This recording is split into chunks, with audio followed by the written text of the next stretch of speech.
Hello everyone, welcome to success tree. मेरा नाम है गौरव और आज हम एक इम्पॉर्टेंट सीरीज शुरू करने जा रहे हैं इंग्लिश के लिए। सारे के सारे पंजाब गवर्नमेंट एग्जाम्स में इंग्लिश पूछी जाती है। उससे रिलेटेड जितने भी क्वेश्चंस आते हैं उनमें हमेशा स्टूडेंट्स को कंफ्यूजन रहती है। एक तो हर पेपर में इंग्लिश आने का मतलब है कि आपको प्रिपेयर करनी पड़ेगी, प्रिपेयर करनी है तो प्रैक्टिस भी करनी पड़ेगी। तो स्टूडेंट्स को दिक्कत आती है कि प्रैक्टिस के लिए उनके पास सफिशिएंट क्वेश्चंस नहीं होते हैं। तो हमने ये सीरीज शुरू की है जिसमें टॉप 1000 एमसीक्यूज हम आपको कराएंगे और इसमें हर टाइप के क्वेश्चंस आपको कराए जाएंगे। वोकैबुलरी से रिलेटेड, ग्रामर से related, error detection, sentence improvement, fill in the blanks, सब टाइप के क्वेश्चंस कराएंगे। उसका ये पहला सेशन है। कल भी एक सेशन आपको मिलेगा, मतलब फ्राइडे एंड सैटरडे डेली आपको 5 बजे एक सेशन मिलेगा जिसमें इंग्लिश के ये टॉप 1000 एमसीक्यूज हम कंप्लीट कराएंगे। राइट? तो पहला जो पार्ट आज हम शुरू करने जा रहे हैं उसमें हम एरर डिटेक्शन के 50 क्वेश्चंस करेंगे जो बिल्कुल बेसिक टू मॉडरेट क्वेश्चंस हैं, जिनके आने के चांसेस बहुत ज़्यादा रहते हैं। ये वो कॉन्सेप्ट्स हैं जिनसे आप किसी भी पेपर में क्वेश्चंस को सॉल्व कर सकते हैं। तो चलिए शुरू करते हैं। हाँ जी, पहला क्वेश्चन आपकी स्क्रीन पर ये रहा। देखिए, क्वेश्चन बड़ा सिंपल है, थोड़ा सा लेंथी हो सकता है बट सिंपल है। You must, question is you must either be regular with your studies and study for longer period before the examination. अब जब भी आपको ईदर मिले तो ईदर के साथ हमें डिस्कस करना होता है कि ईदर के बाद और आए। ठीक है, हमारे पास ये एक कंडीशन है कि ईदर के बाद क्या आना चाहिए, और आना चाहिए। आप यहां पर देखो, ईदर यूज किया गया है और उसके बाद कहीं पर भी अगर आप देखो और नहीं दिया है, यहां पर क्या अवेलेबल है, एंड दिया गया है। You must either be regular with your studies and study for longer period before the examination. तो यहां पर एंड नहीं, क्या यूज होना चाहिए, और यूज होना चाहिए। इन्हें कहते हैं पेयर्ड कंजंक्शन। ठीक है, जो हमेशा पेयर में आते हैं, जैसे ईदर के साथ और आएगा, राइट, नीदर के साथ नॉर आएगा, नॉट ओनली के साथ बट ऑल्सो आएगा। तो सिमिलरली यहां पर आपने एरर जो है वो इंप्रूव कर देना है। ठीक है, और बी पार्ट, मतलब अगर हम कहें बी पार्ट तक ठीक था, थर्ड पार्ट में आपके एरर है। एंड की जगह पर क्या यूज कर लेंगे, और यूज कर लेंगे।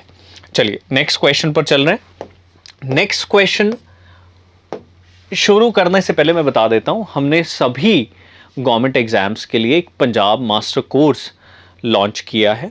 लिंक उसका डिस्क्रिप्शन में है। आपकी स्क्रीन पर जो नंबर आ रहे हैं, ठीक है, आप उन पर भी कॉल कर सकते हैं। डिस्क्रिप्शन में भी आपको कॉन्टैक्ट नंबर मिल जाएगा। अगर आप ज्वाइन करना चाहते हैं तो वहां जाकर के ज्वाइन कर सकते हैं।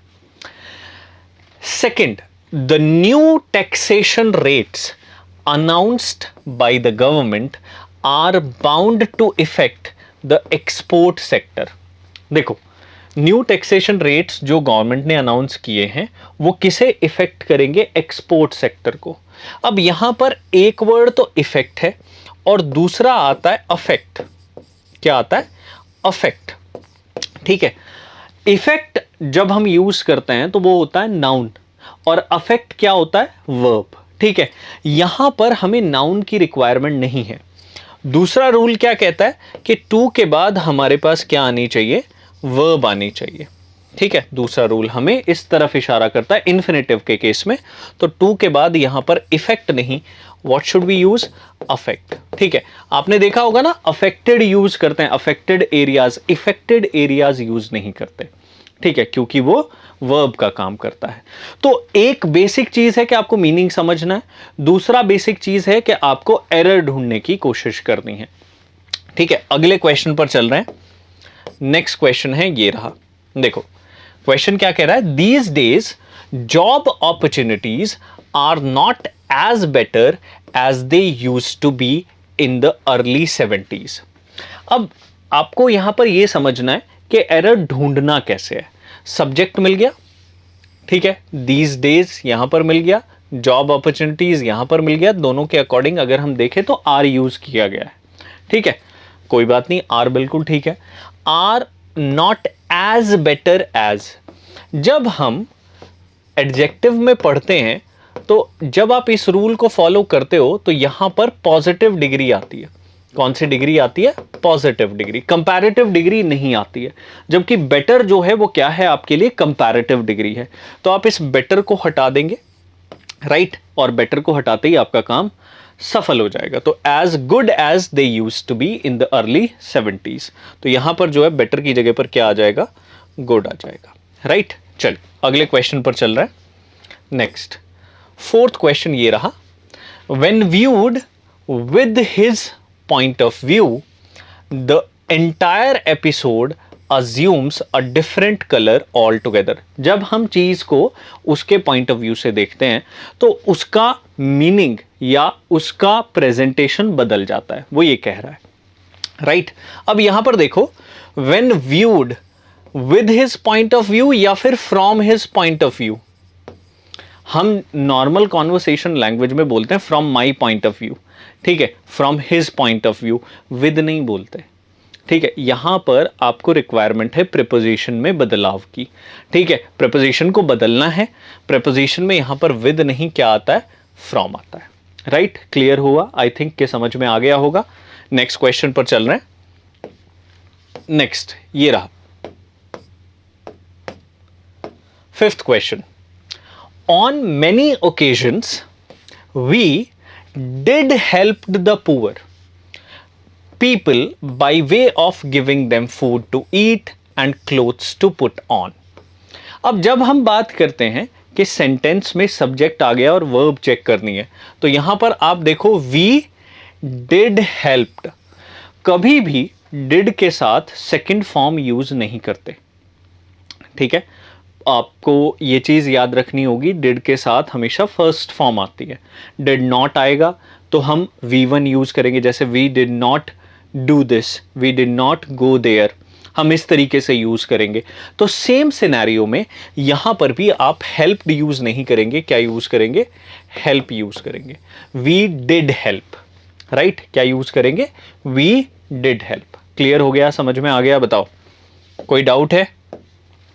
चलिए नेक्स्ट क्वेश्चन है ये sixth question, unless it is accepted to both the parties an arbitrator, जो मीडिएटर होता है, would be of no use to settle this dispute. अब देखो ये क्या कह रहा है? Unless it is accepted to both the parties. अब it is accepted to, acceptable to हो सकता है या एक्सेप्टेड फॉर हो सकता है, ठीक है। Accepted for both the parties या बाय द पार्टीज, एक्सेप्टेड के बाद या तो फॉर लगा दो या फिर बाई लगा दो, दोनों तरीके से सेंटेंस ठीक हो जाएगा। या फिर एक्सेप्टेड की जगह पर एक्सेप्टेबल कर दो, नाउन चाहिए, राइट, क्या चाहिए? नाउन, और एडजेक्टिव की फॉर्म चाहिए। तो या तो यहां पर बाई लगाओ या फिर इसको चेंज करके एक्सेप्टेबल कर दो, ठीक है। एक्सेप्टेबल से भी आपका आंसर जो है वो बिल्कुल ठीक हो जाएगा, राइट। चलो नेक्स्ट क्वेश्चन पर चल रहे हैं। ये रहा नेक्स्ट क्वेश्चन, सेवेंथ क्वेश्चन। देखो क्या कह रहा है, although the manager was keen on getting the work done through Sudhir yesterday, he tries to avoid it. देखो आप सेंटेंस को जब पढ़ते हो तो टेंस का अंदाजा पढ़ते पढ़ते ही लग जाता है। यहां पर क्या दिया गया? वॉज मतलब पास्ट टेंस, राइट, और जबकि यहां पर वो क्या यूज कर रहा है? प्रेजेंट, ठीक है। तो ये तो प्रॉब्लम हो गई, past is always followed by past, है ना, यही सिचुएशन होती है। तो ट्राइज की जगह पर आप क्या करोगे? ट्राइड कर दोगे। क्या कर दोगे? ट्राइड कर दोगे, और पूरा सेंटेंस क्या हो जाएगा आपका? ठीक हो जाएगा। पास्ट के बाद पास्ट आता है। इन 99% ऑफ द चांसेस आपको ये समझना पड़ेगा कि जब कहीं पर पास्ट आ जाए ना टेंस की फॉर्म में, तो आगे भी हम नॉर्मली पास्ट टेंस ही यूज करते हैं। कुछ स्पेशल सिचुएशंस होती हैं, बट नॉर्मल केसेस में पास्ट के बाद पास्ट ही आता है। Next, the various consequences of the decision taken by the finance ministry was not foreseen by the bureaucrats। देखो यहां पर है सेंटेंस, सब्जेक्ट की फॉर्म आपको चेक करनी पड़ेगी। सेंटेंस का पहला पार्ट है वेरियस कॉन्सिक्वेंसेस। आपको याद रखना है ऑफ से पहले अगर कोई पार्ट आ जाता है तो वो आपका मेन वर्ड रहेगा और उसके अकॉर्डिंग सेंटेंस चलेगा। तो कॉन्सिक्वेंसेस प्लूरल है of the decision taken by the finance ministry, और यहां पर क्या आया है, वॉज आया है। कॉन्सिक्वेंसेस के अकॉर्डिंग वॉज ठीक है? नहीं, I don't think so. Sentence क्या होगा, वर के साथ जाएगा। किसके साथ जाएगा? वर के साथ जाएगा। तो आप इस चीज को समझ करके चलें कि आपके पास सेंटेंस भले ही कितना लेंथी आ रहा है, बट आपकी प्रैक्टिस एक अच्छे लेवल की होनी चाहिए। कोई भी एग्जाम हो, किसी भी एग्जाम की आप प्रिपरेशन कर रहे हो, कॉन्सेप्ट यही रहेगा, क्वेश्चन का लेवल घट सकता है, बढ़ सकता है, या सेम लेवल का हो सकता है, राइट? और फिर से एक बार याद दिलाना चाहूंगा, फॉर कंप्लीट प्रिपरेशन हमने पंजाब मास्टर कोर्स लॉन्च किया है, उसका लिंक डिस्क्रिप्शन में है, आप जाकर के उसे ज्वाइन कर सकते हैं। और सभी एग्जाम्स की, almost every exam apart from PCS, आपकी प्रिपरेशन जो है उससे हो जाएगी, राइट? चलिए नेक्स्ट क्वेश्चन पर चल रहे हैं। तो इंग्लिश के क्वेश्चन करना इतना मुश्किल नहीं है। नेक्स्ट देख रहे हैं, I never considered him to be a person who would go back on his promise and then do not even apologize। अभी हमने एक सेंटेंस किया था जिसमें हमने देखा था कि पास्ट के बाद पास्ट आता है, तो सेम सेंटेंस दोबारा से देखो। आई नेवर कंसिडर्ड, पास्ट आ गया, वुड फिर से पास्ट का रोल प्ले कर रहा है, और यहां पर हमने क्या लगाया हुआ है, डू लगाया हुआ है। डू गलत है क्योंकि डू तो प्रेजेंट की फॉर्म है, ठीक है? तो यहां पर भी पास्ट की फॉर्म आनी चाहिए। तो अगर आप हटा दो इसे तब भी सेंटेंस ठीक है। डिड यूज करने से अच्छा है कि आप इसे रिमूव कर दो क्योंकि ये वुड के साथ चला जाएगा। Would go back on his promise and then not even apologise, ठीक है? इस तरीके से ही आपका सेंटेंस ठीक हो जाएगा, डू हटा करके। तो आपको बस यहां से समझ में आ जाना चाहिए था, पास्ट पास्ट तो आगे भी पास्ट आएगा। इस तरीके से आप इस सेंटेंस को कर सकते हैं। और यकीन मानिए पेपर में इस टाइप के ही क्वेश्चन आते हैं, ठीक है? टेंसेस वाले फॉर्मेट पर बहुत सारे क्वेश्चंस पूछे जाते हैं। Next, having finished at school Raghu thought of going to Bombay in search some job. देखो, जब हम ये पढ़ रहे हैं सेंटेंस तो कई बार पढ़ते पढ़ते ही एरर का आइडिया लग जाता है कि भाई यहां पर ठीक नहीं लग रहा, कुछ गड़बड़ लग रही है, तो वहीं से आपको एरर का अंदाजा हो जाता है। तो इन सर्च नहीं होना चाहिए, क्या होना चाहिए? इन सर्च ऑफ, ठीक है? एक प्रेपोजिशन का एरर है, ठीक है? प्रेपोजिशन को आप अच्छे से प्रिपेयर करेंगे, बहुत सारे एग्जाम्स में पूछी जाती है, ठीक है? और इससे रिलेटेड हर एग्जाम में ऑलमोस्ट क्वेश्चंस आते हैं। तो यहां पर जो सही फ्रेज था वो क्या था? In search of. Next question पर चल रहे हैं। देखो क्वेश्चन क्या है, when shall we arrive to our destination. क्या आपको लगता है कि ये टू ठीक है? हाँ जी, जब हम किसी भी डेस्टिनेशन पर पहुंचने की बात करते हैं, जैसे रेलवे स्टेशन पर पहुंचने की बात कर रहे हैं, तो हम पूछ रहे हैं arrive at, the train has arrived at the platform. हम इस तरीके से शब्द यूज करते हैं प्रीपोजिशन की फॉर्म में। तो यहां पर भी अराइव के बाद क्या आना चाहिए? एट आना चाहिए। डिपार्चर फ्रॉम होता है ना? डिपार्चर के बाद फ्रॉम लगाते हैं, अराइव के बाद एट लगाते हैं। तो एट लगाओ, राइट? तब जाकर के सेंटेंस जो है वो ठीक होगा। नेक्स्ट क्वेश्चन पर चल रहे हैं। क्वेश्चन थोड़ा लेंथी आ गया पर घबराना नहीं है। Based on the newspaper reports, यहां तक तो कोई एरर है ही नहीं, right? We can conclude that many accidents caused by reckless driving. देखो, अगर आप यहां से सेंटेंस शुरुआत करो, वी के बाद सब्जेक्ट आया, वर्ब आई, राइट? वी सब्जेक्ट है और कैन वर्ब हो गई। यहां पर मेनी एक्सीडेंट्स सब्जेक्ट है, लेकिन कॉज्ड जो है वो थर्ड फॉर्म हो गया। बाई जब आ जाता है तो पैसिव फॉर्मेट होता है। पैसिव फॉर्मेट में हम क्या लगाते हैं? इज, आर, एम, वॉज, वर, ठीक है? हैज बीन, हैव बीन, ठीक है? हैड बीन लगाते हैं। तो यहां पर भी क्या लगेगा? Are. Many accidents are caused by reckless driving, ठीक है? ये पैसिव फॉर्म है। पैसिव फॉर्म से रिलेटेड क्वेश्चंस भी एक तो डायरेक्ट पेपर में आते हैं, प्लस एरर की फॉर्म में भी आपसे पूछे जाते हैं। तो ध्यान रखना है, भूलना नहीं है इस टाइप के क्वेश्चंस को। नेक्स्ट 13th क्वेश्चन पर चल रहे हैं। ये रहा सेंटेंस, पढ़ें और बताएं क्या इसमें कोई एरर है। Females are not appointed in our college. Females are not appointed in our college. कोई एरर लग रहा है? There is no error in the sentence. बिल्कुल ठीक है, फीमेल्स यूज होता है, उसके अकॉर्डिंग प्लूरल फॉर्म आ गई है, आर यूज कर लिया गया, उसके बाद थर्ड फॉर्म भी यूज कर ली गई, तो पैसिव फॉर्मेट है, राइट।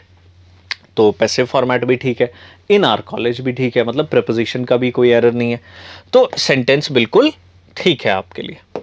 चलो क्वेश्चन नंबर 14 की तरफ चल रहे हैं। The officer is angry on the clerk for not attending to the work, right.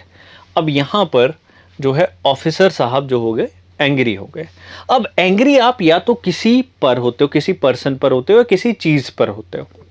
जब आप पर्सन से होते हो तो एंग्री एट आता है या फिर विद आता है, ठीक है। और जब आप किसी चीज पर होते हो तो नॉर्मली हम एट ही यूज करते हैं वहां पर, ठीक है, विद यूज नहीं करते।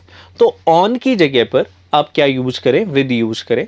एंग्री विद द क्लर्क, ठीक है, for not attending to the work. इस तरीके से आपका आंसर जो है वो ठीक होगा। तो बस आपको ये ध्यान रखना है कि एंग्री विद कब यूज होता है, एंग्री और एंग्री एट कब यूज होता है, ठीक है। तो ये चीज याद रखेंगे, भूलेंगे नहीं। एंग्री ऑन नहीं होता, ये याद रखिएगा। नेक्स्ट 15th क्वेश्चन देखो क्या कह रहा है। सेंटेंस की शुरुआत हो रही है नो सूनर से। जब भी आपका सेंटेंस नो सूनर से शुरुआत हो, उसके एकदम बाद चेक करो हेल्पिंग वर्ब, ठीक है। उसके एकदम बाद आप क्या चेक करोगे, हेल्पिंग वर्ब। नॉर्मल सिनेरियो में या तो डिड आएगा या फिर यूज होगा हैड, ठीक है। इन दोनों के अलावा यहां पर कोई भी हेल्पिंग वर्ब जो है वो यूज नहीं होती। तो आप देखो no sooner I had spoken then he left, तो नो सूनर के बाद आई आया है, हेल्पिंग वर्ब तो है नहीं, तो हमें हेल्पिंग वर्ब लगानी पड़ेगी। तो इसका प्लेस बदल दो, सेंटेंस क्या होगा, no sooner had I spoken then he left, ठीक है। अब मीनिंग क्या रहेगा, मेरे जैसे ही मैं वहां पर पहुंचा या मेरे बोलने से पहले, ठीक है, वो वहां पर पहुंच गया, ठीक है। इस टाइप की सिचुएशन बनेगी भाई सेंटेंस में। सिंपल 15th क्वेश्चन याद रखना है, नो सूनर वाला कॉन्सेप्ट। अगले प्रश्न पर चल रहे हैं। देखो आपको बीच बीच में आंसर करते रहना है, ठीक है, याद रखिएगा। 50 क्वेश्चन कर लोगे अगर 3 से 4 सेशन आपने कर लिए तो आपको बहुत अच्छी हेल्प मिलेगी इस सीरीज में। Next, computer education in universities and colleges leaves much to be desired. देखो कंप्यूटर एजुकेशन की बात हो रही है, यूनिवर्सिटीज एंड कॉलेजेस में कोई एरर नहीं। उसके अकॉर्डिंग वर्ब आई, जब सिंगुलर वर्ब यूज करते हैं तो उसमें SEIS लगाते हैं, वो हमने लगाया हुआ है। Computer education leaves much to be desired, मतलब यहां से और भी इच्छा जो है वो जागती है कि भाई और भी हमें इसकी एजुकेशन मिलनी चाहिए। जब ऐसी सिचुएशन आ जाए आप मोर यूज करते हैं, और ज्यादा, ठीक है। मच यूज नहीं होता, मच पॉजिटिव डिग्री है जबकि मोर कंपैरेटिव डिग्री है। कंपैरेटिव डिग्री की बात हम कब करते हैं, जब हमें किसी चीज से ज्यादा कुछ चाहिए, राइट। तो वही यहां पर सेंटेंस में बताया गया था। तो आप मच की जगह पर क्या यूज करेंगे, मोर यूज करेंगे, राइट। चलो 17th क्वेश्चन देखते हैं। 17th क्वेश्चन क्या कह रहा है, you will be prosecuted for bringing seeds into Australia, right. मतलब आप पर जो है वो मुकदमा चलेगा कुछ सीड्स जो है ऑस्ट्रेलिया में लाने के लिए। अब यहां पर ये जो इनटू यूज किया गया है ना, ये इनटू की जगह पर इन होगा या फिर फ्रॉम हो सकता है, ठीक है। मतलब अगर बाहर ले जा रहे हो तो उसके लिए फ्रॉम आता है, और अगर देश के अंदर कोई चीज लाए हो तो इन आता है, इनटू नहीं आता, राइट। इनटू होता है जब कोई चीज मूव कर रही हो। अगर मूव नहीं कर रही है तो आप क्या यूज करेंगे, इन यूज करेंगे, ठीक है। Simple, you bring him in the room not in to the room, right. ये इस टाइप की सिचुएशन आप समझ करके चलेंगे। आपको इंग्लिश को थोड़ा सा यूज करना पड़ेगा तभी आप बेटर हो पाएंगे, राइट। चलो अगले क्वेश्चन पर चलता है। ये रहा 18th question, you must either, देखो ईदर और वाला कॉन्सेप्ट किया था, either tell me the whole story, और आ गया at least the first half of it. दूसरा रूल ईदर और का क्या होता है कि इसके साथ आपको पैरेलल स्ट्रक्चर यूज करना होता है। पैरेलल स्ट्रक्चर क्या होता है, जितने पार्ट ईदर के बाद लगाओगे उतने ही और के बाद यूज करने पड़ेंगे। मतलब वर्ब लगाया है तो वर्ब लगानी पड़ेगी, अगर वर्ब दोनों के लिए कॉमन है तो उसके बाद इधर यू और यूज करो। जैसे यहां पर भी टेल काम में आ रहा है कि भाई you must tell me the whole story और you must tell me the first half of it. ठीक है, इस तरीके से बात कर रहे हैं। तो टेल तो दोनों के लिए ही है, टेल को आप पहले रख लो, you must tell me either the whole story और at least the first half of it. फिर जो है टेल वो कॉमन फैक्टर की तरह बाहर आ गया, वो दोनों के लिए यूज हो जाएगा। जैसे ऐसे करते हैं ना, 10 + 20, ठीक है, यहां से आप 10 बाहर ले लो, वो दोनों के साथ है, तो 10 1 + 2 इस तरीके से आ जाता ना। सेम वही सीन है, टेल को आप बाहर ले लो, टेल मी को, ठीक है, ईदर अंदर आ जाएगा, ईदर के साथ ये वाला पार्ट आ गया और के साथ ये वाला आ गया, तो टेल जो है वो दोनों के लिए मीनिंग डिफाइन कर रहा है। तो इसे कहते हैं पैरेलल एस्पेक्ट। ठीक है, पैरेलल फॉर्म याद रखिएगा, भूलिएगा नहीं। ईदर और, neither nor, not only but also के साथ इसके बहुत सारे क्वेश्चंस आते हैं। Next, our new neighbours had been living in Arizona since 10 years before moving to their present house. अगर किसी ने मुझसे टेंस पढ़े हैं तो वो इस क्वेश्चन को इजीली कर देंगे। जब भी हैड बीन वाला कॉन्सेप्ट आता है या हैज बीन या हैव बीन वाला कॉन्सेप्ट आता है तो उसके साथ सिंस या फॉर यूज किया जाता है। आपको बस यहां पर ये देखना है सिंस का यूज सही तरीके से किया गया है या फिर नहीं। 10 years indefinite period of time, उसके साथ सिंस नहीं आता, उसके साथ क्या आता है, फॉर आता है। ठीक है, फॉर का यूज हम इंडेफिनिट पीरियड ऑफ टाइम के लिए करते हैं, ठीक है, जबकि सिंस का यूज हम किसके लिए करते हैं, डेफिनेट पीरियड ऑफ टाइम के लिए। किसके लिए, डेफिनेट पीरियड ऑफ टाइम के लिए। जैसे आप ये मान लो 1967, इसके साथ सिंस आ जाएगा, 2 days अगर आ गए हैं तो इसके साथ फॉर आएगा। तो ये चीज याद रखनी है, ठीक है, सिंस और फॉर का यूज।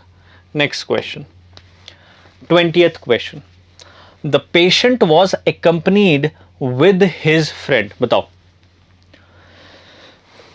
क्या लगता है क्या एरर होगा इसमें। The patient was accompanied with his friend या बाय हिज फ्रेंड, पैसिव है, पैसिव में विद नहीं आना चाहिए। नॉर्मली क्या यूज होता है, बाय यूज होता है। तो एरर तो है, विद की जगह पर आप बाय यूज करेंगे, बट विद से भी काम चल जाएगा। ठीक है, तो विद की जगह पर आप क्या यूज करोगे, हाँ जी, क्या यूज करोगे भाई, बाय यूज कर सकते हो। ठीक है, एरर की फॉर्म में, थर्ड पार्ट में एरर है, आप इसे ठीक कर देंगे। बिल्कुल बेसिक क्वेश्चन था। Next, a city dweller finds it difficult to pass away the time in a village।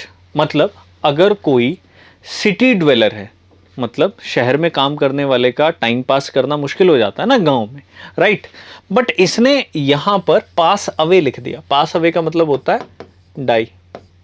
क्या मीनिंग होता है, डाई या फिर डाइड।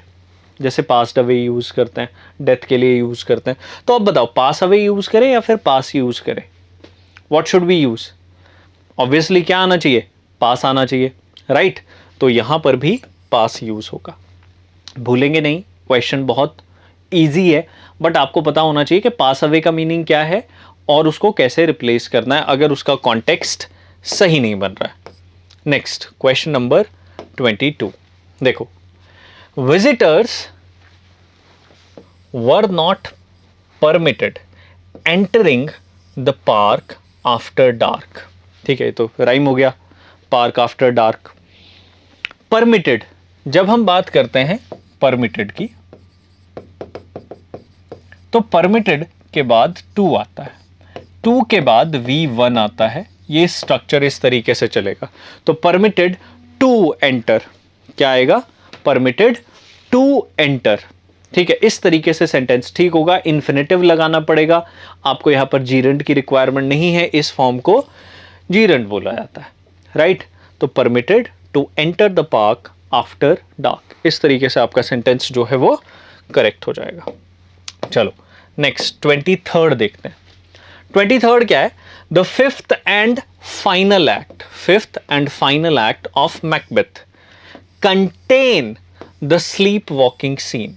देखो सब्जेक्ट आपका सिंगुलर है, एक्ट फाइनल एक्ट, ठीक है, सब्जेक्ट सिंगुलर हो गया, you need to use singular verb. Verb क्या है? Content. It should be contains, it should be contains. जैसे हम यूज करते हैं ना, ही प्लेज क्रिकेट, तो ही के साथ प्लेज आता है, वैसे ही फाइनल एक्ट के साथ क्या यूज करना है? कंटेन्स यूज करना है। Subject verb agreement, simple, right. Topic अगर आपने पढ़ा है तो आप इजीली इसका आंसर कर देंगे। तो आप मल्टीपल टाइम्स देख रहे होंगे, मैं ना बोल रहा हूं बार बार कि सब्जेक्ट और वर्ब याद रखें, इससे रिलेटेड बहुत सारे क्वेश्चंस आते हैं। ये रहा आपका नेक्स्ट क्वेश्चन, देखें, समझें और आंसर करने की कोशिश करें। क्या है? One of the terrorist of the Kashmir valley are shot dead, मार दिया गया, ठीक है। We talking about one of the terrorist. Of से पहले वाला वर्ड मेन वर्ड है, you should not look at terrorist, ये मेन वर्ड नहीं है, वन मेन वर्ड है। We are talking about one of those terrorist. One terrorist is shot dead, not are shot dead. जब one of से sentence शुरू होता है तो उसके बाद आता है प्लूरल नाउन सिंगुलर वर्ब, ये पूरी सिचुएशन रहती है, राइट। क्लियर हो गया, समझ में आ गया। नेक्स्ट 25th क्या कह रहा है? 10 kilometres, 10 kilometres is a long distance to walk. अब आपको यहां पर 10 किलोमीटर्स देख करके ये लगता है कि यार ये तो प्लूरल है, इसके साथ तो आर आना चाहिए। एग्जामिनर भी कई बार आपको आर दे देता है, ठीक है, बट 10 किलोमीटर्स एक डिस्टेंस है, ठीक है, इट्स अ डिस्टेंस, ठीक है, मल्टीपल डिस्टेंस तो हो नहीं गए, तो इज ही आएगा, ठीक है, बिल्कुल सही है। किलोमीटर्स भी बिल्कुल सही है, देयर इज नो एरर, कोई एरर नहीं है इस टाइप के सेंटेंस में। आई होप कि आपको ये क्वेश्चन समझ में आ रहे होंगे, ठीक है। If you think that this video has helped you gain some momentum in grammar and in practice as well, इसे लाइक ज़रूर करें, अपने दोस्तों के साथ शेयर ज़रूर करिए, and do subscribe our YouTube channel और टेलीग्राम चैनल भी ज़रूर ज्वाइन करें, ठीक है। चलिए नेक्स्ट क्वेश्चन पर चल रहे हैं।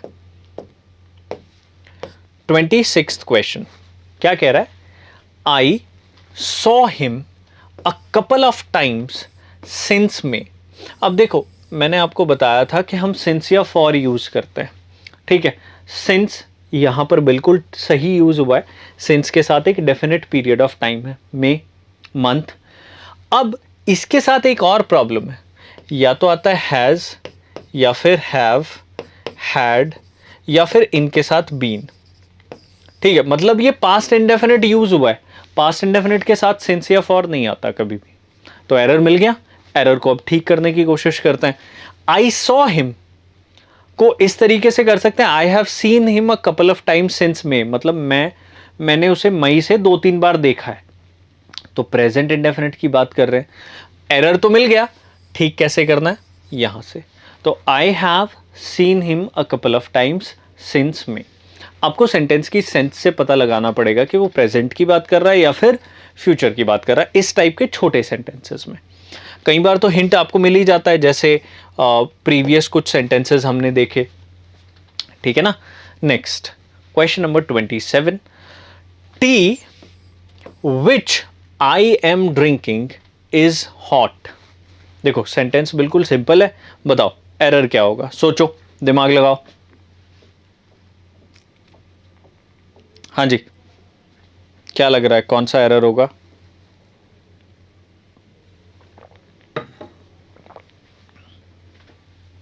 नहीं मिला? ठीक है, देखते हैं। यहां पर टी नहीं होगा, इससे पहले द लगाना पड़ेगा, बिकॉज आपने इसे स्पेसिफाई कर दिया है, the T which I am drinking is hot. ठीक है, या फिर आप विच भी हटा करके सेंटेंस को ठीक कर सकते हैं, the T I am drinking is hot, ये भी ठीक है। तो एरर फर्स्ट वाले पोर्शन में है, द तो लगाना ही पड़ेगा। चलो अगले क्वेश्चन पर चल रहे हैं। ये रहा आपका नेक्स्ट क्वेश्चन। क्या कह रहा है? Although the police officer sympathised with poor, he refused to take an action against the rich man। अब अगर आप यहां पर देखो ना, तो इसने क्या यूज किया है? द रिच मैन यूज किया है, जबकि यहां पर विद पुअर यूज किया है। आप बताओ, या तो पुअर मैन होना चाहिए, क्या होना चाहिए? पुअर मैन, या फिर विद द पुअर होना चाहिए। क्या होना चाहिए? द पुअर होना चाहिए। इस तरीके से ही आपका सेंटेंस जो है वो ठीक हो सकता है, अदरवाइज आपका सेंटेंस गलत है। द पुअर का मतलब भी क्या होता है? पुअर मैन ही होता है। अगर आपने यहां पर द रिच मैन यूज कर लिया, ठीक है, अदरवाइज द रिच का मतलब भी क्या होता? The rich man. ठीक है, तो कॉन्सेप्ट बड़ा सिंपल है, किसी नाउन से पहले आर्टिकल लगा करके उसको आगे एक्सप्लेन कर देना। Next, we were looking forward to hear news about the missing fisherman. जब भी लुकिंग फॉरवर्ड टू आ जाए, ठीक है, लुकिंग फॉरवर्ड टू के बाद आईएनजी फॉर्म आती है। ठीक है, लुकिंग फॉरवर्ड टू एक फ्रेज है जिसके बाद हम जीरंड यूज करते हैं। जीरंड का मतलब होता है वर्ब प्लस आईएनजी। तो we were looking forward to hearing news about the missing fisherman. अब आपको देख करके लगेगा ये सेंटेंस तो गलत लग रहा है, नहीं, ये बिल्कुल सही है। याद रखिएगा ये फ्रेज, और इसके बाद आपको हियर की जगह पर आईएनजी के साथ हियरिंग यूज करना पड़ेगा। ठीक है भाई, तो आई थिंक कि ये सेंटेंस क्लियर हो गया होगा। नेक्स्ट 30th क्वेश्चन, देखो क्या कह रहा है? The actress was shocked. ठीक है जी, बिल्कुल ठीक है, वॉज के साथ थर्ड फॉर्म आ गई। बाय द न्यूज या एट द न्यूज, बताओ। अभी हमने यूज किया था एंग्री एट, तो you shock at something, you surprise at something, you surprise with और बाय समवन। ठीक है ना, तो यहां पर एट आएगा, प्रीपोजिशन का एरर है भाई, आप इसे ठीक कर देंगे, इंटेलिजेंट लोग हैं आप लोग। हाँ जी, next question, one of the questions he asked me was who did you travel with. हाँ जी, बताओ। अगर किसी ने मेरी प्रोनाउन की क्लास लगाई है तो वो पहली बार में ही एरर ढूंढ लेगा इस क्वेश्चन में। देखो, हु की जगह पर हुम आएगा। क्या आएगा? हुम। हुम यूज होता है ऑब्जेक्ट के लिए और हु यूज होता है सब्जेक्ट के लिए। क्वेश्चन पूछा जा रहा है आपसे, who did you travel with, आप इसका आंसर ढूंढने की कोशिश करो। I travelled with Ram, right, यही होगा। तो हु की जगह पर क्या आया? राम। राम जो है वो ऑब्जेक्ट है, यही है, राम जो है वो क्या है? ऑब्जेक्ट है। ठीक है, इस तरीके से ऑब्जेक्ट के केस में यहां पर हुम आ सकता है। दूसरा केस, मान लिया कि आप ये पूछ रहे हो सब्जेक्ट की बात ही, तो इसका इस तरीके से भी आंसर दिया जा सकता है, राम ट्रैवल्ड विद मी। उस केस में हु ठीक है। तो अभी के लिए हु की जगह पर हुम यूज करें। थर्ड पार्ट में एरर है भाई, ऑब्जेक्ट की रिक्वायरमेंट थी। चलो नेक्स्ट क्वेश्चन पर चल रहे हैं, क्वेश्चन नंबर 32। इसको पढ़ते ही आंसर मिल जाएगा। I know a doctor you are referring to, what should we use? मैंने हिंट भी दे दिया, आई नो अ डॉक्टर होना चाहिए या आई नो द डॉक्टर होना चाहिए। आपने उस डॉक्टर को स्पेसिफाई कर दिया है, ठीक है, स्पेसिफाई कर दिया, दैट मीन्स कि आप उससे पहले क्या यूज करेंगे? द यूज करेंगे। राइट, क्लियर हो गया? समझें, याद रखें, जब आप किसी के बारे में कोई इंफॉर्मेशन देकर उसे एक तरीके से डेफिनेट कर देते हैं तो उससे पहले द आता है। तो I know the doctor you are referring to. Next question 33, थोड़ा सा लेंथी है बट इजी होगा। बताओ, कोशिश करो, सब्जेक्ट और वर्ब से रिलेटेड एरर है।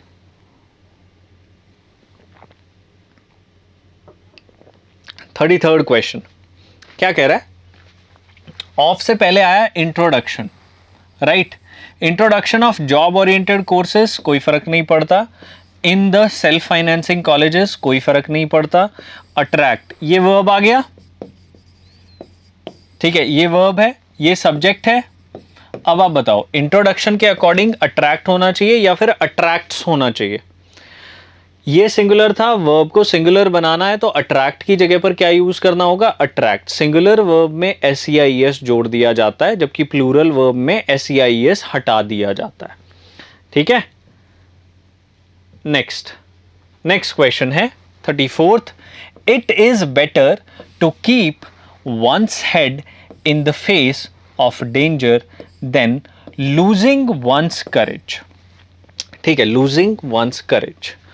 अब देखो, जब हम इस तरीके से ऑप्शंस को चूज करते हैं ना, और देन मिल जाए कि भाई it is better to do this than do this, तो उसके बाद देन टू डू दिस आता है। मतलब यहां पर आपको क्या लगाना पड़ेगा? टू लगाना पड़ेगा, वन थिंग, या फिर सिंपल लूज यूज कर दो, ING की रिक्वायरमेंट नहीं। मतलब it is better to keep one's head in the face of danger than lose one's courage, या than to lose one's courage. दोनों तरीकों से आपका सेंटेंस ठीक है, ING नहीं आएगा। ठीक है, इसको हटा लो। राइट, जीरंड की रिक्वायरमेंट नहीं होती है यहां पर किसकी रिक्वायरमेंट होती है? वर्ब की। याद रखिएगा जब भी इस टाइप से दो ऑप्शंस आपको मिल जाए। Next, the short story should not exceed more than 200 words. जब हम एक्सीड की बात करते हैं ना, तो एक्सीड का मतलब ही होता है मोर देन। एक्सीड में पहले से ही मोर देन इंक्लूडेड होता है, आपको उसके साथ मोर देन लगाने की रिक्वायरमेंट कभी नहीं होती। ठीक है, तो the short story should not exceed 200 words, more than दोनों हटा दो। ठीक है, मोर देन हटाते ही आपका सेंटेंस जो है वो करेक्ट हो जाएगा भाई। चलो, तो एक्सीड के साथ ये याद रखना है, भूलना नहीं है। नेक्स्ट, अच्छा ये फिर से वही आ गया, to die with honour is better than live with dishonour. अब बताओ क्या ये सेंटेंस ठीक है या फिर ये गलत है? मैंने आपको बोला था ना, या तो टू आ सकता है या फिर बिना टू के यूज हो सकता है, या तो फिर टू लगा दो या फिर नो एरर कर दो। ठीक है, दोनों सेंस में सेंटेंस जो है बिल्कुल ठीक है, तो एरर है नहीं, दैट मीन्स बेटर ऑप्शन क्या होगा? नो एरर, क्योंकि एरर क्रिएट थोड़ी ना करना होता है, हमें तो ढूंढ के उसे ठीक करना होता है। राइट, चलो नेक्स्ट क्वेश्चन, क्वेश्चन नंबर 37।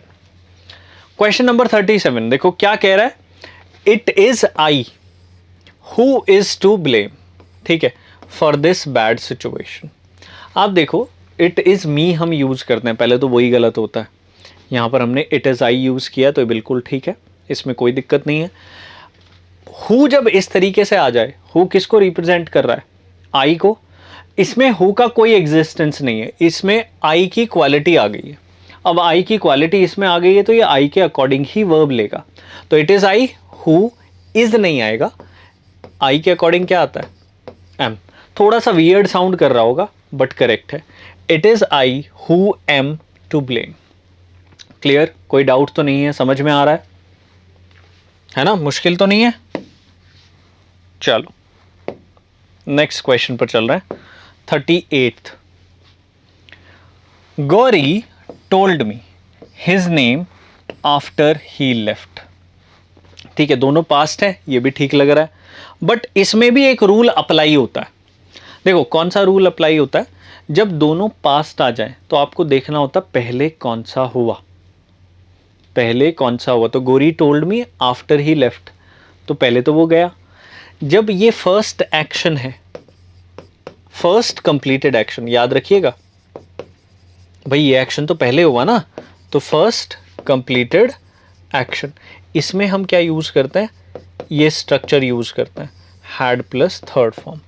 तो सेंटेंस में थोड़े से चेंजेस होंगे, Gauri told me his name after he had left, तब जाकर के ये ठीक होगा। तो पास्ट परफेक्ट जब आप पढ़ते हैं उसमें आपको ये दो सेंटेंस कराए जाते हैं कि एक पार्ट में पास्ट परफेक्ट आएगा और एक पार्ट में पास्ट इंडेफिनिट आएगा। तो अगर आपने टेंसेस अच्छे से नहीं किए हैं तो करने ज़रूरी हैं, क्योंकि ये क्वेश्चन पूछा जाता है। Next, John would have told you the truth. जब सेंटेंस में वुड हैव और उसके साथ थर्ड फॉर्म आ जाए तो आगे भी पास्ट आता है। ठीक है, if you had asked him, अगर तुमने उससे पूछा होता तो वो तुम्हें बताता। ठीक है, तो if you had asked him ये फर्स्ट कंप्लीटेड एक्शन है, अभी हमने देखा था फर्स्ट कंप्लीटेड, उसमें हैड प्लस थर्ड फॉर्म हमने यूज किया है। इसमें वुड हैव आ सकता है, कोई इशू नहीं है, ये भी पास्ट है आगे भी पास्ट है, मतलब ठीक है। आपको बस फर्स्ट एक्शन और सेकंड एक्शन डिफाइन करना होता है, वो आपने कर दिया।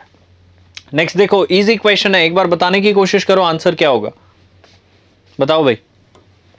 My sister has red pages after pages of the Bible.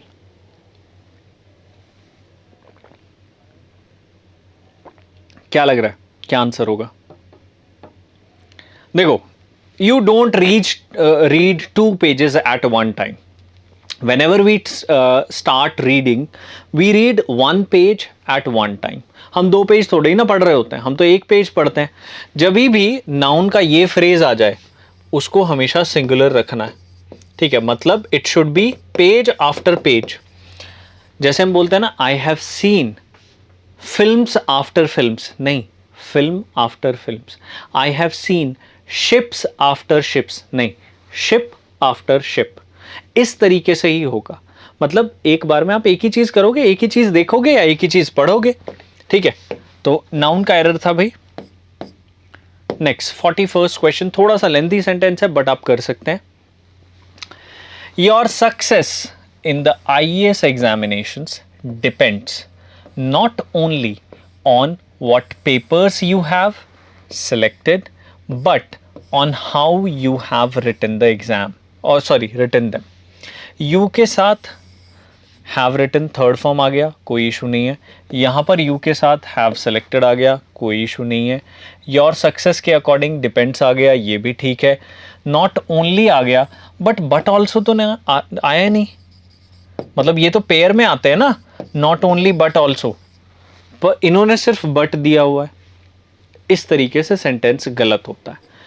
पूरा फ्रेज आना चाहिए, not only should be used with but also, either should be used with or, neither should be used with nor. ठीक है, इस तरीके से आपका पूरा फ्रेज चलेगा। तो यहां पर भी आप क्या यूज करेंगे? हाँ जी, क्या यूज करेंगे बताओ जल्दी से फटाफट। But also. Next 42nd, heavy rain prevented us, heavy rain ने हमें रोक दिया to go to the cinema. अब मुझे बताओ, to go to the cinema होना चाहिए? नहीं, आई डोंट थिंक सो। क्या होना चाहिए? From going to the cinema. क्या होना चाहिए? From going to the cinema. Prevent करना, रिफ्रेन करना, स्टॉप, ठीक है, ये सबका मीनिंग सेम है। इनके बाद फ्रॉम आता है। क्या आता है? फ्रॉम आता है। तो टू गो की जगह पर यहां पर क्या आएगा? From going. ठीक है, ये चीज याद रखेंगे, उसके बाद फिर जीरन लगता है। ठीक है भाई, एरर यहां था। 43rd question, if majority of the individuals in a state prosper, the state itself would prosper. हाँ जी, देखो, 2 फ्यूचर एक्शन है। अगर एक होता है और एक की वजह से दूसरा हो जाता है तो एक प्रेजेंट इंडेफिनिट में होगा और दूसरा फ्यूचर में होगा, जबकि वुड जो है वो पास्ट को रिप्रेजेंट करता है और विल जो है वो फ्यूचर को रिप्रेजेंट करता है। यही कह रहे थे ना हम सेंटेंस में कि मेजॉरिटी अगर प्रॉस्पर होती है तो स्टेट भी खुद प्रॉस्पर हो जाएगा। तो मतलब फ्यूचर की बात कर रहे हैं, ये पास्ट क्यों रिप्रेजेंट कर रहा है? वुड तो पास्ट के लिए आता है ना, तो वुड को हटा दो। What should we use? Will in place of would, right? Clear हुआ? तो ये कॉन्सेप्ट बड़ा इंपॉर्टेंट है। When 2 future actions are given in a sentence, the first completed will be in present indefinite और जो सेकंड होगा वो फ्यूचर में चला जाएगा। तो ये सेकंड था, इसे हमने फ्यूचर में डाल दिया, वुड की जगह पर will यूज कर लिया। नेक्स्ट 44th क्वेश्चन, देखो क्या कह रहा है? If motorist do not observe the traffic regulations, they will be, आप देखो यहां पर प्रेजेंट आया, यहां पर फ्यूचर आया, will be stopped, ticketed and have to pay a fine। ये have to pay a fine क्यों होगा? जब यहां पर 2 verbs यूज की हैं इन्होंने, stopped यूज किया है, टिकेटेड यूज किया है, तो क्या हैव टू पे अ फाइन होना चाहिए या फाइंड होना चाहिए? सिंपल ये होगा ना, they will be stopped, ticketed and find. Passive form है ना, पैसिव फॉर्म में सेम तरीके से आंसर कर दो, हैव लगाने की रिक्वायरमेंट ही नहीं है। ठीक है, हैव लगाओगे तो सेंटेंस क्या हो जाएगा? गलत हो जाएगा। नेक्स्ट, सेंटेंस सिंपल है, आंसर करने की कोशिश करेंगे। He asked supposing if he fails what he would do. आप मुझे बताओ, ये सपोजिंग इफ आता है क्या? दोनों चीजें इकट्ठे आ गई तो ये तो एरर हो गया। तो दोनों में से एक यूज करो, या फिर अगर आप सपोजिंग यूज करना चाहते हो तो दैट लगाओ, इफ नहीं आएगा उसके साथ। He asked supposing that he failed what he would do. ठीक है, या he asked if he failed what he would do. ठीक है, इस तरीके से सेंटेंस आपका जो है वो करेक्ट होगा। ये भी पास्ट है, ये भी पास्ट है, मतलब it should also be in past form. तो पहला तो एरर मिल ही गया था, दूसरा यहां से मिल जाएगा आपको। चलें अगले क्वेश्चन पर, 46th question. We had a lot of difficulty to find the house. Do you think कि सही है टू फाइंड द हाउस? क्या होना चाहिए इसकी जगह पर? We had a lot of difficulty in finding the house. Gerund की रिक्वायरमेंट है ना, ये तो पास्ट की बात कर रहा है, तो पास्ट में तो फाइंडिंग आता है, टू फाइंड फ्यूचर के लिए होता है, तो इसकी जगह पर फाइंडिंग कर दो।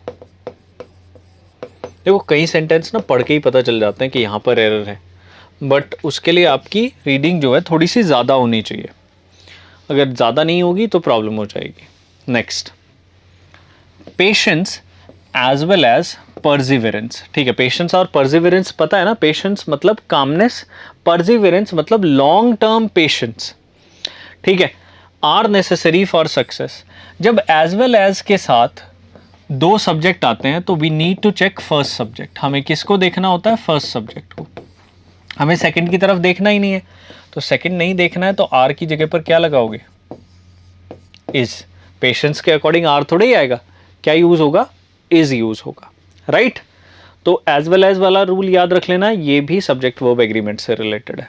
Next, the passer by told us, past आ गया।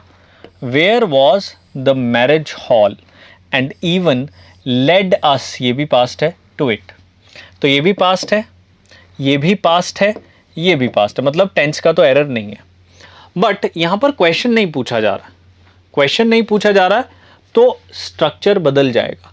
Where was the marriage hall, ये तो क्वेश्चन है, where the marriage hall was, ये बताना है। ठीक है भाई, पासर बाई ने हमें बताया जहां पर मैरिज हॉल था, जिस जगह पर मैरिज हॉल था। ये क्वेश्चन पूछ रहा है तो क्वेश्चन वाला फॉर्मेट नहीं चाहिए, मैरिज को पहले लगाओ, वॉज को बाद में। Where the marriage hall was. ठीक है, इस तरीके से सेंटेंस ठीक होगा। तो इसे कहते हैं रिलेटिव प्रोनाउन। जब रिलेटिव प्रोनाउन आ जाता है तो स्ट्रक्चर बदल जाता है, जब क्वेश्चन आता है तो स्ट्रक्चर डिफरेंट होता है। 49th देखो, 49th क्या कह रहा है? The increase in consumption is directly proportional to the increase in income. तो यहां पर इंक्रीज इन कंजप्शन है, ठीक है, इज आ गया, directly proportional to the increase in income, मतलब नो एरर। सारी चीजें तो ठीक है, सब्जेक्ट ठीक है, वर्ब ठीक है, प्रीपोजिशन ठीक है, फिर तो कोई एरर नहीं है, right? Next, 50th question, last question of the class. In Singapore, my brother-in-law with his wife were present at the function. With his wife, दो सब्जेक्ट with के साथ ज्वाइन हुआ है। जब ऐसा आए तो फर्स्ट सब्जेक्ट को देखा जाता है, सेकंड सब्जेक्ट को देखा नहीं जाता। फर्स्ट सब्जेक्ट क्या है? My brother in law, singular है, सिंगुलर के साथ सिंगुलर वर्ब आएगी, वर्ब की जगह पर आप क्या यूज करेंगे? वॉज यूज करेंगे। क्या यूज करेंगे? वॉज यूज करेंगे। In Singapore my brother in law with his wife was present at the function. Clear हुआ? समझ में आ गया? एक बार बताओ, कोई डाउट तो नहीं है? ये थे एरर डिटेक्शन के 50 क्वेश्चंस। पार्ट 1 में आज हमने 50 क्वेश्चंस एरर डिटेक्शन के डिस्कस किए हैं। पार्ट 2 में भी हम इसी तरीके से कुछ क्वेश्चंस डिस्कस करेंगे और इस पूरी सीरीज में हम 1000 क्वेश्चंस कंप्लीट करने की कोशिश करेंगे, from vocabulary, from grammar, from fill in the blanks, from sentence improvement, error detection. हर टाइप के जो क्वेश्चंस पंजाब गवर्नमेंट एग्जाम्स में या फिर गवर्नमेंट एग्जाम्स में आते हैं, वो सारी चीज़ें डिस्कस करने की कोशिश करेंगे। राइट इनसे रिलेटेड कॉन्सेप्ट्स भी हम धीरे धीरे डिस्कस करने की कोशिश कर रहे हैं। बट अगर आप सभी पंजाब के गवर्नमेंट एग्जाम्स की प्रिपरेशन करना चाहते हो तो हमने पंजाब मास्टर कोर्स 4.0 लॉन्च किया है। लिंक डिस्क्रिप्शन में अवेलेबल है या फिर आप दिए गए नंबर पर कॉल कर सकते हैं, वो भी डिस्क्रिप्शन में है, वहां से जाकर के उसे ज्वाइन कर सकते हैं और अपनी तैयारी को बेहतर कर सकते हैं। अगर आपको ये वीडियो पसंद आई है तो please do like it, share it with your friends and do subscribe our YouTube channel. मेरा नाम गौरव है और जल्दी ही अगले सेशन में मैं आपसे मिलूंगा। Thank you guys, thank you very much.